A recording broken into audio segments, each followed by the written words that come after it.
اعوذ باللہ من الشیطان الرجیم بسم اللہ الرحمن الرحیم۔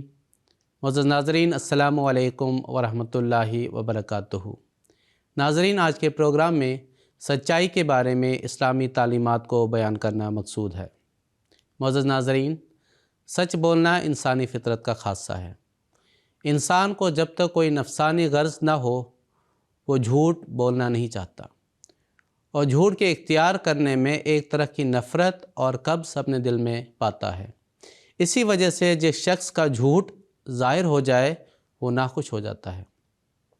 اسلام کی یہی تعلیم ہے کہ سچ بولنے کی اس فطری عادت کو ہمیشہ اختیار کیا جائے، اور جان و مال آبرو پر حرف آنے پر بھی سچ کے دامن کو نہ چھوڑا جائے، کیونکہ سچ بولنے کی صحیح جگہ یہی ہے کہ مال، جان یا عزت و آبرو کا اندیشہ ہو۔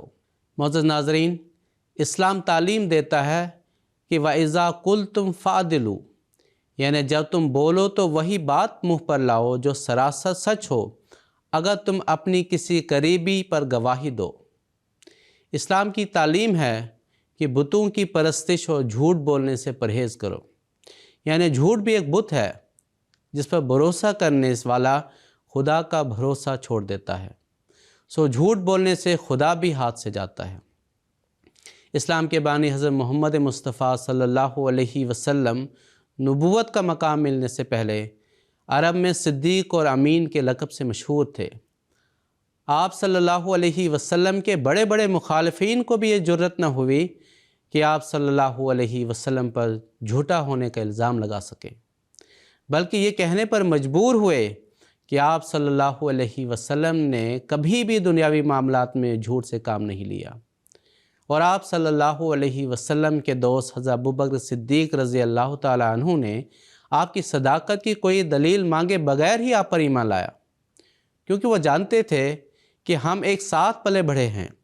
جب دنیاوی امور میں آپ صلی اللہ علیہ وسلم نے جھوٹ سے کام نہیں لیا تو خدا تعالیٰ جو سچوں کا حامی اور جھوٹوں کو ناپسند کرتا ہے اس پر کس طرح آپ صلی اللہ علیہ وسلم جھوٹ باندھ سکتے ہیں؟ یہی گواہی آپ صلی اللہ علیہ وسلم کی بیوی حضرت خدیجہ رضی اللہ تعالی عنہا نے بھی دی کہ آپ سچ بولتے ہیں، اس لیے اللہ تعالیٰ آپ کو ضائع نہیں کرے گا۔ اور اکثر جن لوگوں نے اسلام کو قبول کیا انہوں نے آپ صلی اللہ علیہ وسلم کی راست گوئی کو دیکھ کر آپ کو قبول کر لیا۔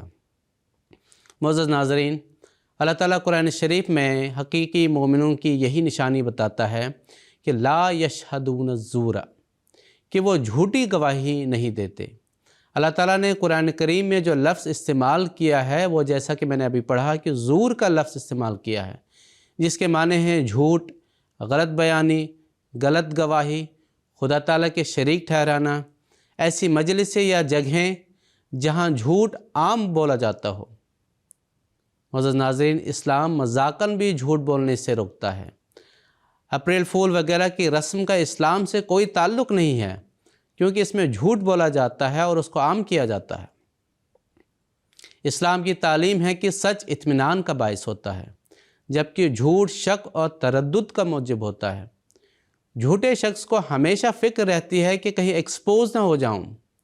حضرت عبداللہ رضی اللہ تعالیٰ عنہ سے روایت ہے کہ نبی کریم صلی اللہ علیہ وسلم نے فرمایا کہ سچائی نیکی کی طرف رہنمائی کرتی ہے اور نیکی جنت کی طرف رہنمائی کرتی ہے، اور کوئی شخص سچ بولتا رہتا ہے یہاں تک کہ سچوں میں لکھا جاتا ہے، صدیق ہو جاتا ہے، اور جھوٹ برائی کی طرف لے کر جاتا ہے اور برائی آگ میں پہنچا دیتی ہے۔